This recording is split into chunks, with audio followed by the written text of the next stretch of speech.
সীমান্ত এলাকা পর্যবেক্ষণ করবেন আগেই জানিয়েছিলেন রাজ্যপাল। গতকাল তিনি গিয়েছিলেন স্বরূপনগরের হাকিমপুর সীমান্তে, আর আজ ইতিমধ্যেই জিয়াগঞ্জের উদ্দেশ্যে রওনা দিয়েছেন রাজ্যপাল সিভি আনন্দ বোস। কথা বলবো, আমাদের প্রতিনিধি রুমা পাল রয়েছেন আমাদের সঙ্গে। রুমা,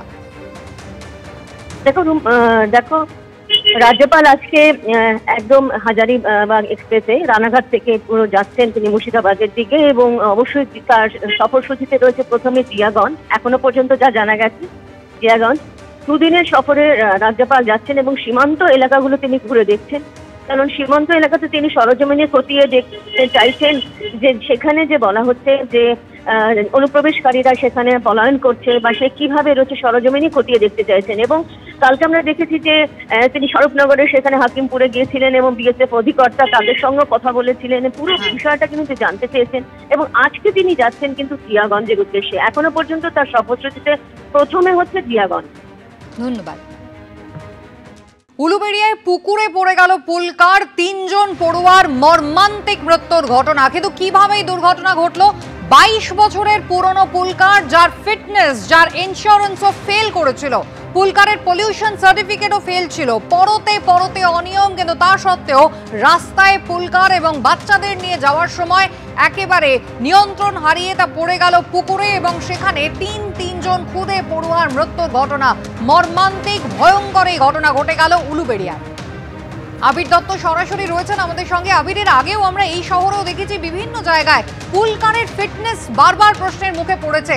22 বছরের একটা পুলকার, যেটার বিভিন্ন রকমের সমস্যা রয়েছে, সেই পুলকার বাচ্চাদের নিয়ে যাওয়ার সময় এরকম ভয়ানক একটা দুর্ঘটনা ঘটে গেল। দেখো, তোমাকে জানাই যে পুলকারের যিনি চালক তাকে গতকালই গ্রেপ্তার করা হয়েছে, কিন্তু তিনি তার নিজের যে দোষ সেই বিষয়টা এখনো পর্যন্ত জেরায় কিন্তু যেটুকু তথ্য জানা যাচ্ছে যে জেরায় তিনি মানতে নারাজ। যদিও তদন্তকারী আধিকারিকরা যেটা জানতে পাচ্ছেন যে 2003-এর এই যে গাড়ি, সেই গাড়ির ইন্স্যুরেন্স ফেল ছিল, সেই গাড়ির পলিউশন ফেল ছিল, এবং ফিটনেস পরীক্ষাতেও সেই যদি করা যেত তাহলেও কিন্তু আগে থেকে ধরা যেত। কিন্তু এরকম ধরনের কোনো পরীক্ষাই বিগত কয়েক বছর করা হয়নি।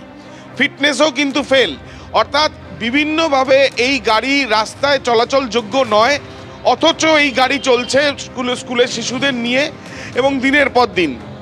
এই যে গাড়ি যিনি চালাচ্ছিলেন তার বক্তব্য অনুযায়ী এই গাড়ি দুর্ঘটনাবশত এই ঘটনা ঘটেছে, কিন্তু যেটা পুলিশ সূত্রে জানা যাচ্ছে প্রাথমিকভাবে তারা যেটা মনে করছেন যে স্টিয়ারিংয়ের কিছু যান্ত্রিক ত্রুটি ছিল, যে যান্ত্রিক ত্রুটির জন্য গাড়ি কন্ট্রোল করতে পারেননি ড্রাইভার, এবং তারপর গাড়ি কিন্তু চলে যায় পুকুরে, এবং তারপরে আর সেই পুকুর থেকে গাড়ির ড্রাইভারের পাশে থাকা দুজন শিশু তাদেরকে উদ্ধার করা সম্ভব হলেও গাড়ির পেছনে যেহেতু গাড়ির গেট লক ছিল, কাঁচ তোলা অবস্থায় ছিল, তাই তাদেরকে আর সেখান থেকে উদ্ধার করা যায়নি, এবং গাড়ি একেবারে নিচে যে পলি বা পাক রয়েছে সেখানে আটকে যায় গাড়ির চাকা।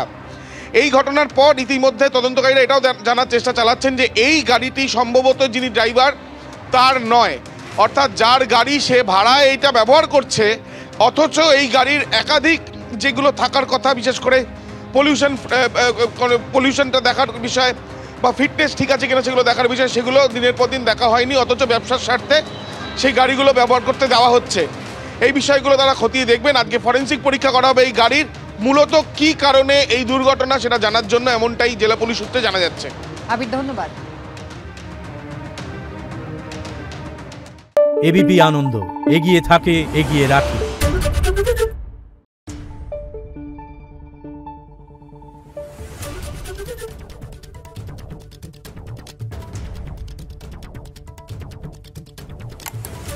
Thank you.